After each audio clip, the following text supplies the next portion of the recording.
Hello दोस्तों, मेरी नई कहानी में पुनः आप लोगों का स्वागत है। आज हम आपके लिए लेकर आए हैं नीच सौतेली माँ। आइए कहानी स्टार्ट करते हैं। एक दिन एक ब्राह्मण ने अपनी पत्नी को अपने बिना खाना खाने से मना किया, ताकि कहीं ऐसा ना हो कि वह बकरी बन जाए। इसके जवाब में उसकी पत्नी ने भी उससे यही कहा कि वह भी उसके बिना खाना नहीं खाएगा, ताकि वह कहीं चीता ना बन जाए। दोनों राजी हो गए। इस तरह काफ़ी दिन निकल गए और दोनों में से किसी ने अपना वादा नहीं तोड़ा। दोनों एक दूसरे के साथ ही खाना खाते थे। एक दिन उस ब्राह्मण की पत्नी ने अपने बच्चों को खाना देते समय उस खाने में से चखने के लिए एक कौर खुद खाकर देख लिया। उस समय क्योंकि उसका पति वहाँ था नहीं, सो उसकी पत्नी तुरंत ही एक बकरी बन गई। जब वह ब्राह्मण घर आया तो उसने देखा कि एक बकरी उसके घर के चारों तरफ घूम रही है। यह देखकर वह बहुत दुखी हुआ, क्योंकि वह तुरंत ही जान गया कि वह बकरी और कोई नहीं बल्कि उसकी अपनी प्यारी पत्नी थी। उसने उसको अपने घर के आंगन में बांध दिया और उसकी बड़ी सावधानी से सेवा करने लगा। कुछ साल बाद उसने दूसरी शादी कर ली, पर उसकी दूसरी पत्नी उसकी पहली पत्नी के बच्चों के साथ बिल्कुल भी अच्छा व्यवहार नहीं करती थी। वह तो उनको खाना भी बहुत कम देती थी। वे बच्चे बेचारे बहुत परेशान रहते थे। उनकी बकरी माँ उनकी शिकायतों को सुनती रहती, पर वह बेचारी भी कुछ नहीं कर सकती थी। उन बच्चों की माँ ने यह भी देखा कि उसके बच्चे दुबले होते जा रहे हैं, इसलिए एक दिन उसने अपने बच्चों में से एक बच्चे को अपने पास बुलाया और उससे दूसरों को यह भी बात चुपचाप बताने के लिए कहा कि जब भी उनको भूख लगे तो वे एक डंडी से उसके सींग को मारें। ऐसा करने से उसके सींगों में से कुछ खाना निकल आएगा जिसे वो खा सकते थे। बच्चों ने ऐसा ही किया। अब जब भी उनको भूख लगती तो वे अपनी बकरी माँ के सींगों में डंडी मारते। इससे उनमें से कुछ खाना निकल आता और वे उसको खाकर अपना पेट भर लेते। इससे धीरे धीरे उनकी तंदुरुस्ती अच्छी होने लगी।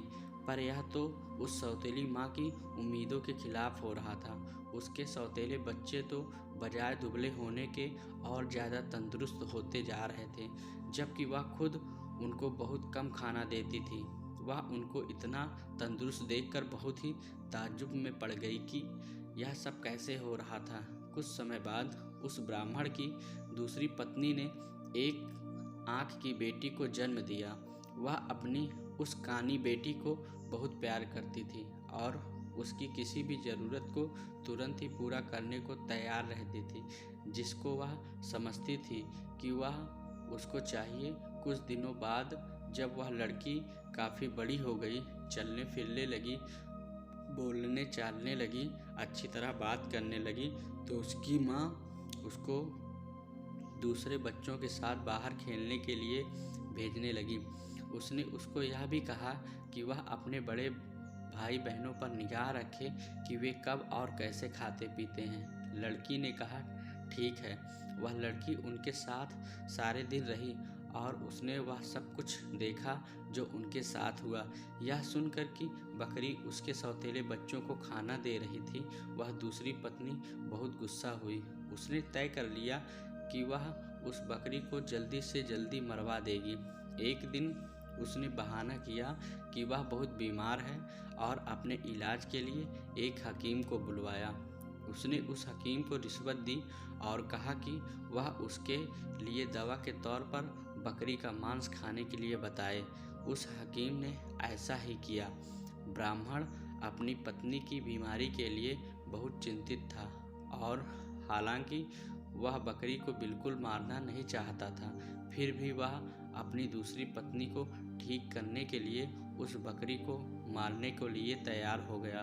पर यह सुनकर उसकी पहली पत्नी के छोटे छोटे बच्चे बहुत रोए।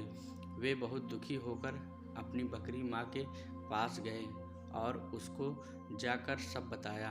उनकी माँ ने कहा, मेरे प्यारे बच्चों, रो नहीं। जो ज़िंदगी मैं जी रही हूँ, ऐसी ज़िंदगी से तो मर जाना अच्छा है। रो नहीं। मुझे तुम्हारे खाने को लेकर कोई दुख नहीं है, क्योंकि अगर तुम मेरा कहा करोगे तो खाना तो तुमको उसके बाद भी मिलता रहेगा। मेरे मरने के बाद तुम लोग मेरी हड्डियाँ इकट्ठी कर लेना और उनको किसी ऐसी जगह दबा देना जहाँ उनको कोई ढूंढ ना सके। फिर जब भी तुमको भूख लगे तुम वहाँ आ जाना, तुमको वहाँ खाना मिल जाएगा।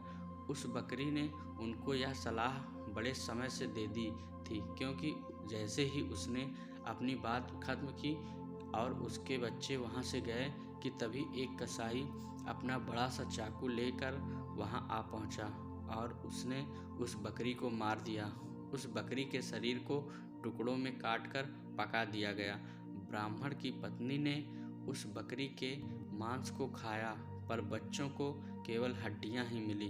बच्चों ने उन हड्डियों का वही किया जो उनकी बकरी माँ ने उनसे करने के लिए कहा था।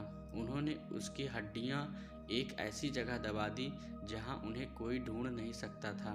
जब उनको खाने की ज़रूरत होती तो वे वहां जाते और उन हड्डियों से खाना मांग लेते और उनको खाना मिल जाता। सो अब उनको फिर से खाना रोज़ और खूब मिल रहा था। अब वे भूखे भी नहीं रहते थे। उनकी तंदुरुस्ती फिर से ठीक होती जा रही थी। उस बकरी के मर जाने के कुछ समय बाद ब्राह्मण की पहली पत्नी की एक बेटी पानी के नाले में अपना चेहरा धो रही थी कि उसकी नाक की लौंग खुल गई और पानी में गिर गई। एक मछली पानी के साथ साथ उसको भी पी गई। अब हुआ यह कि एक मछियारे ने वह मछली पकड़ ली और राजा के रसोइये को बेच दी। रसोइये ने जब उस मछली को पकाने के लिए काटा तो उसको यह देखकर बड़ा आश्चर्य हुआ कि उसके अंदर तो नाक की एक लौंग थी। वह उसको लेकर राजा के पास गया तो राजा को भी उसमें रुचि हो गई। राजा ने अपने राज्य में यह मुनादी पिटवा दी कि जिस किसी को भी नाक की लौंग खो गई हो वह उसको राजा से आकर ले जाए। कुछ ही दिनों में उस लड़की का भाई राजा के पास आया और बोला कि वह नाक की लौंग उसकी बहन की थी।